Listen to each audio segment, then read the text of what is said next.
আসসালামু আলাইকুম। দূরের কাছে যে যেখানে বসে এই মুহূর্তে ভিডিওটা দেখছেন তাদের সবাইকে মাহফুজা কিচেন বিটিতে ওয়েলকাম। আজ বেগুন ভর্তা করব। বেগুন ভেজে বেগুন ভর্তাটা করব একদম সহজ, যে কেউ এটা খুব সহজে এবং খুবই ঝটপটে করে ফেলতে পারেন, জাস্ট 5 মিনিটেই। তো আজকে আমি কিভাবে বেগুন ভেজে এই ভর্তাটা করেছি সেটাই এখন আপনাদের দেখাবো। দেখতেই পাচ্ছেন কতটা লোভনীয় হয়েছে, অসম্ভব মজা হয়েছে। দেখতে যতটা না হয়েছে, সত্যি বলছি খুবই ভালো হয়েছে। আমার নিজের বিশ্বাস করতে মানে এতটাই মজা হয়েছে, আমি ভাত নিয়ে বসে গিয়েছি, এটা এতটাই মজা হয়েছে। তো চলুন আমি কিভাবে বেগুন ভর্তাটা করি সেটা এখন আপনাদের সাথে শেয়ার করি।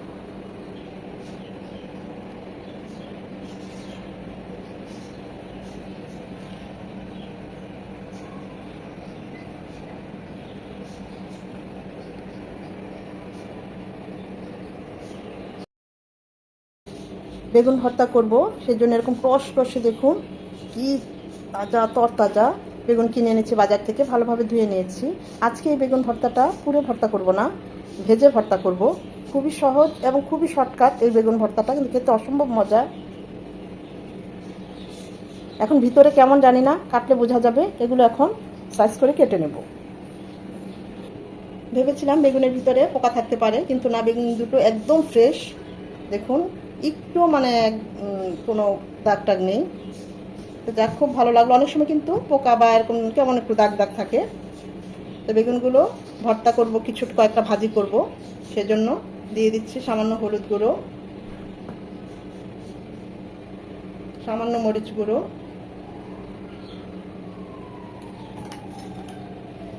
আর 1 চামচ ভাজা জিরে গুঁড়ো। বেগুন ভাজাতে অবশ্যই ভাজা জিরে গুঁড়োটা দিবেন, এতে ফ্লেভার টেস্ট দুটোই খুব ভালো আসে।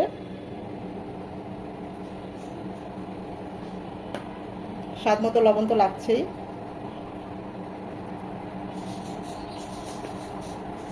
হাত দিয়ে বেগুনটাকে ভালোভাবে মেখে নেব। আমরা সবসময় যেরকম বেগুন ভাজা খাই আর কি, ঠিক সেম যেভাবে খাই, এটা এক্সট্রা কিছু না। তা আমার কাছে ভালো লাগে এইভাবে বেগুন ভাজা ভর্তাটা করলে, সেটাই তাই আজকে আপনাদের সাথে শেয়ার করছি। বেগুন ভর্তা করতে জানেন এমন পার্সন নেই বললেই চলে। একদম যারা নতুন, খুব শর্টকাটে বেগুনটা পুরে যে ফ্লেভারটা আসে সেটার ভিডিও, ভর্তাটার ভিডিও আমার চ্যানেলে দেওয়া আছে। আজকে ভেজে ভর্তা করব, তো যারা নতুন তারা রেসিপিটা দেখতে পারেন।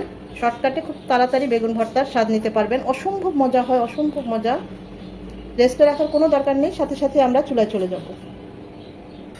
আমার আম্মা একটা কথা বলে সব সময়, বেগুন ভাজা প্রথমে বেগুনটা দিয়ে 1 মিনিট করে পাশ ও পাশ ভেজে নিতে, তারপরে তেলটা দিতে। আজকে আমি সেটাই করব, তাহলে তেলটাও কম লাগে, বেগুনটাও খুব সুন্দর ভাজা হয়। 1 মিনিট একটা পাশ ভেজে উল্টিয়ে দেব।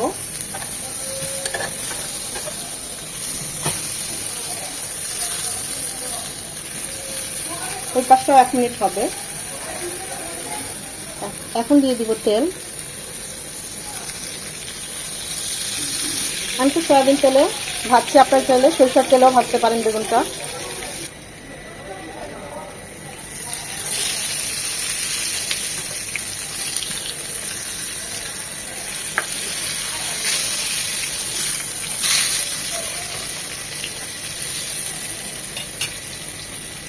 এগুলো ভাজা হয়ে গিয়েছে, এখন এগুলো উঠিয়ে নেব। একদম হয়ে গিয়েছে ভিতরটা। এখন তো এখানে তেল আছেই, এটা তো আর সরানো যাবে না, এই তেলেই দিয়ে দিচ্ছি বেগুনগুলো।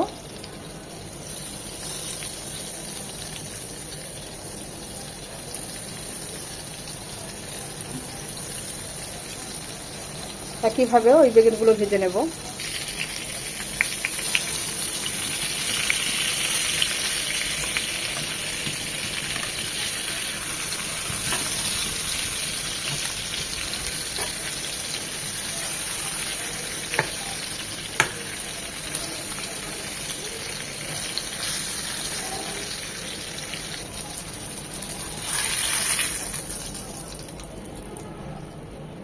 এই তেলেই 7 কাপ পেঁয়াজ একটু সাথে করে নেব, মানে একটু নরম করে নেব। পেঁয়াজটাকে উঠিয়ে নেওয়ার পর এখন শুকনো মরিচ টেলে নেব। একদম মচমচে করে টালতে হবে, যেন এর ভিতরের বিচিটাও ভাজা হয়ে যায়। এখন ভর্তা করার পালা। মরিচ টেলে নিয়েছি, বেগুন ভেজেছি ওই তেলেই, পেঁয়াজটা মানে সতে করে নিয়েছি, তাই এরকম একটু কালচে হয়ে গিয়েছে। আপনারা চাইলে ফ্রেশ তেল ব্যবহার করতে পারেন। নিয়েছি ধনেপাতা কুচি, এটা যত পারেন তত নেবেন, টেস্ট ততই বাড়বে। কাঁচা পেঁয়াজ কুচি নিয়েছি একটা বড় সাইজের। এখন এই বেগুন থেকে বেগুনের যে চিকলাটা সেটা ফেলে দিতে হবে।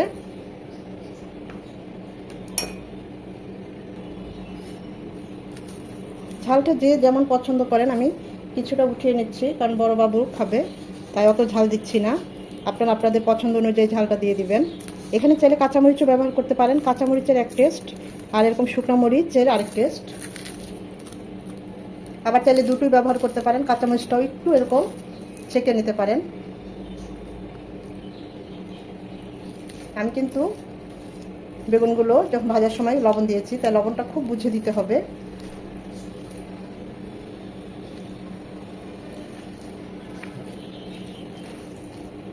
যারা কাঁচা পেঁয়াজ পছন্দ করেন না তারা দিবেন না।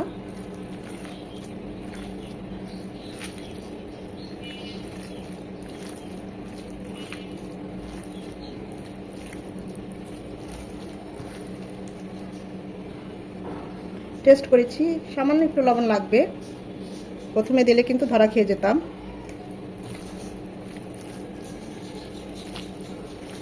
এখানে প্রচুর তেল, তাই আর সর্ষের তেলটা দিলাম না, দিলে বেশি হয়ে যাবে, তেল তেল বেশি ভালো লাগবে না।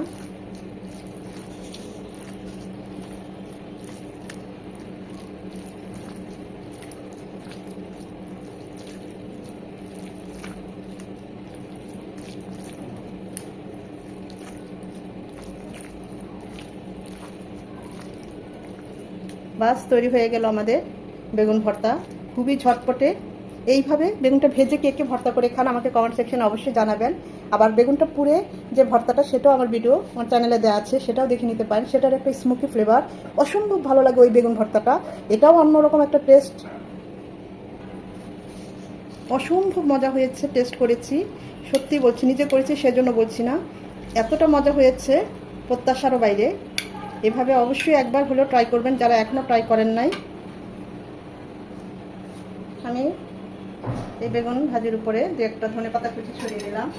এখানে কিন্তু চাইলে আপনারা একটা মানে পেঁয়াজের হাফ আর কি একটু সতে করে উপরে দিয়ে দিতে। এই বেগুন ভাজার উপরে একটু ধনেপাতা কুচি ছড়িয়ে দিয়েছি। এই বেগুন ভাজার উপরেই আবার একটা হাফ পেঁয়াজ আর কি একটু সতে করে ছড়িয়ে দিতে পারেন, সেটাও বেগুন ভাজার সাথে খেতে খুব ভালো লাগে।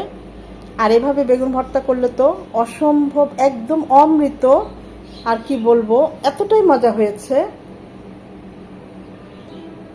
আশা করি আজকের এই বেগুন ভর্তা রেসিপি আপনাদের ভালো লেগেছে। যদি ভালো লেগে থাকে অবশ্যই একটা লাইক দিবেন, কারণ আপনাদের এই একটা লাইক পরবর্তী ভিডিও করতে আমাকে উৎসাহিত করে, সাহায্য করে। ফ্রেন্ডস অ্যান্ড ফ্যামিলির মাঝে বেশি বেশি করে শেয়ার করে দিবেন, যেন তারাও এরকম মজার সহজ রেসিপি দেখতে পায়। সময় নিয়ে যারা এতক্ষণ এই ভিডিওটা দেখেছেন তাদের সবাইকে আন্তরিক ধন্যবাদ। সবাই ভালো থাকবেন, সুস্থ থাকবেন, নিজের প্রতি যত্ন নেবেন। আজকের এই ভিডিও এখানেই শেষ করছি।